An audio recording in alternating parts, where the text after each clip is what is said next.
Saudara-saudari pendengar RRI Banten di mana saja berada.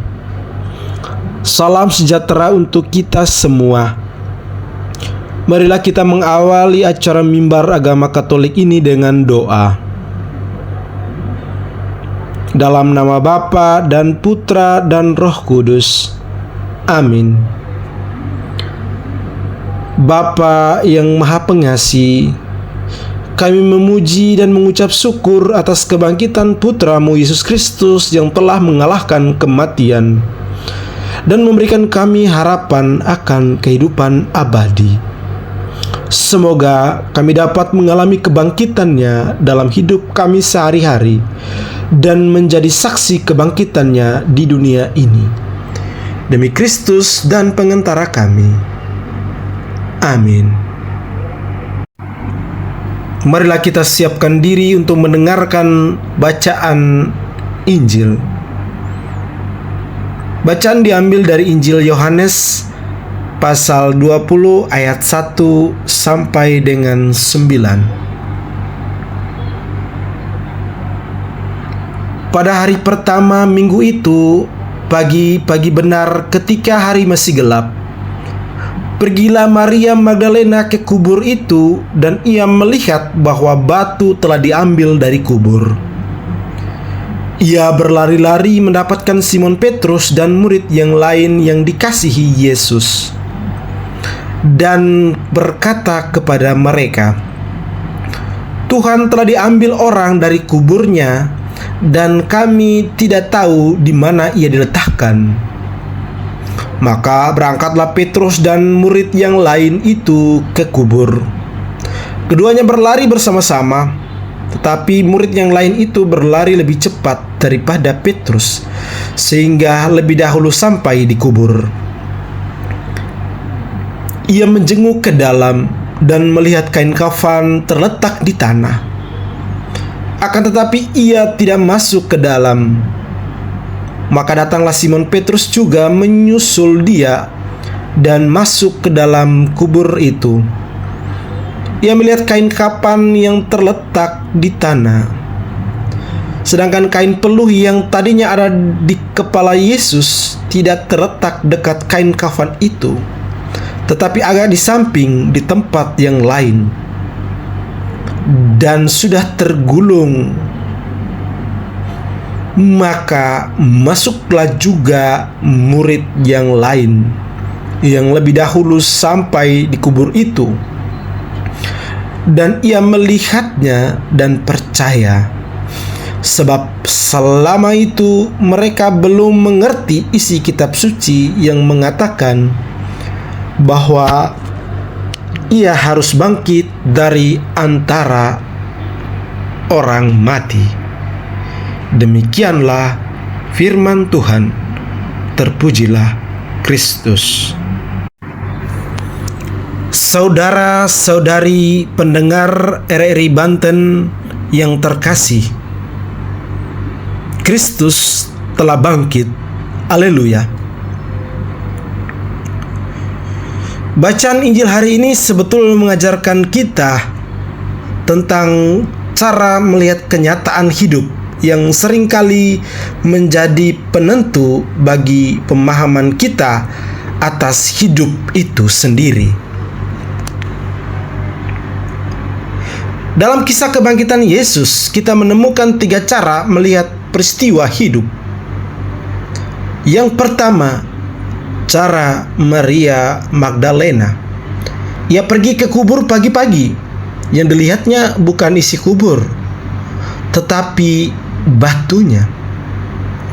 Lalu pergi mengabarkan dengan ngawur, Tuhan telah diambil orang dari kuburnya. Yang kedua, cara Petrus. Petrus segera pergi ke kubur, tetapi larinya lambat. Tanpa pikir panjang, ia masuk dan mendekat, lalu melihat secara langsung dan sangat detail. Namun ia tidak bisa menyimpulkan apa-apa. Yang ketiga, cara murid yang dikasihi Yesus. Ia lari dengan cepat ia tidak segera masuk. Ia menjenguk dari pintu dahulu. Ia melihat secara keseluruhan. Lalu barulah ia masuk dan mendekat. Dan justru murid inilah yang dikatakan dalam Injil, ia melihat dan percaya. Saudara-saudari pendengar RRI Banten yang terkasih, ibarat kita melihat sebuah lukisan bunga mawar. Kalau terlalu jauh atau hanya perhatikan bingkainya, seperti yang dikisahkan Maria Magdalena, maka yang tampak adalah sesuatu yang kabur atau buram. Dan kita bisa berkesimpulan salah. Kalau terlalu dekat, seperti yang dilakukan Petrus, yang tampak adalah keanehan, hanya goresan-goresan kasar dengan warna-warna yang tidak jelas, bahkan bingung. Lalu kita bertanya, lukisan apa ini? Nah, kalau cara melihatnya seperti murid yang dikasih Yesus, mengambil jarak, melihat keseluruhan, baru kemudian mengamati detail-detailnya, baru orang demikian akan bisa mengatakan bahwa ini adalah sebuah lukisan bunga mawar. Demikian dengan hidup kita, mengambil jarak dan waktu jeda untuk melihat secara keseluruhan kenyataan yang kita hadapi, barulah kemudian kita mendekati peristiwa itu.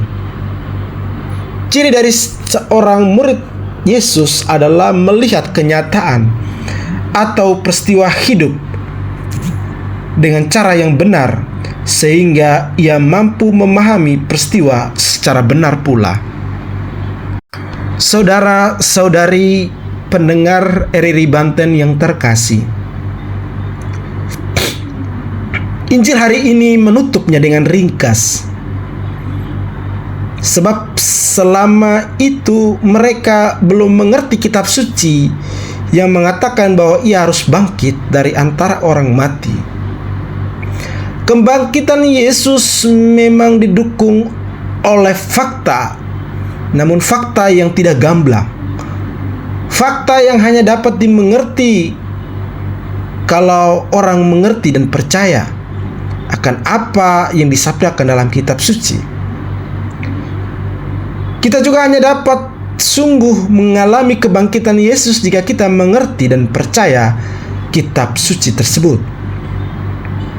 Mengimani Yesus yang bangkit berarti mengimani kalau kamu telah dibangkitkan bersama dengan Yesus, maka carilah perkara yang di atas.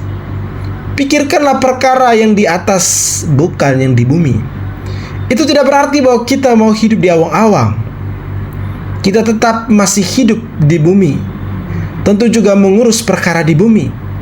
Namun kita tak lagi terikat pada urusan itu secara mutlak. Sikap seperti ini membuat kita lebih bijaksana dan lebih membawa damai. Kita tetap mengurus perkara duniawi untuk dapat hidup di bumi, namun tidak lagi hidup hanya untuk mengurus perkara duniawi, karena Kristuslah hidup kita. Apabila ia mengatakan diri kelak, kamu pun akan mengatakan dirimu bersama dengan dia dalam kemuliaan. Saudara-saudari yang terkasih, Paskah kebangkitan Tuhan merupakan jantung kehidupan orang Kristiani. Iman kita selalu berakar secara mendalam dan menemukan makna dalam kebangkitan Yesus. Seperti kata Rasul Paulus, andai kata Kristus tidak dibangkitkan, maka sia-sialah pemberitaan kami dan sia-sialah juga kepercayaan kamu. Mengutip dalam 1 Korintus pasal 15 ayat 14 ya. Sama halnya salib tanpa kebangkitan adalah tragedi, kesedihan, dan bahkan kesia-siaan. Kebangkitan Yesus telah membuat para murid yang sebelumnya ketakutan dan merasa kalah telah berubah dan semangat untuk mewartakan kabar gembira kebangkitan ini. Kebangkitan Yesus menularkan kebangkitan semangat hidup para murid. Murid yang dikasihi Yesus percaya akan kebangkitan Yesus meskipun Maria Magdalena dan Simon Petrus masih belum memahami sepenuhnya. Kesediaan dua orang murid Yesus yang pergi ke Emmaus telah menutup batin mereka akan janji kebangkitan Yesus. Namun, kehadiran Yesus yang bangkit di tengah mereka lantas membangkitkan kembali semangat mereka. Dari sini, lantas kita menyadari bahwa merayakan kebangkitan Kristus pertama-tama adalah membangkitkan kembali semangat hidup kita sebagai murid-Nya. Kebiasaan lama yang tidak mendukung hidup keimanan kita harus ditanggalkan supaya kita mampu bangkit kembali dalam kehidupan yang baru. Selamat Paskah, Kristus bangkit. Haleluya. Tuhan memberkati. Marilah kita berdoa. Dalam nama Bapa dan Putra dan Roh Kudus. Amin.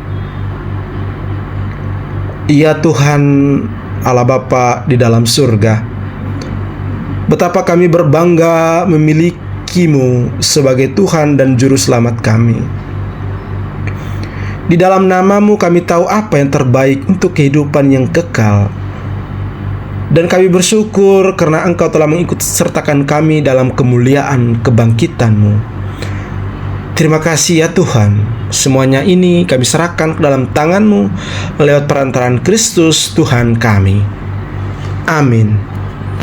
Dalam nama Bapa dan Putra dan Roh Kudus. Amin.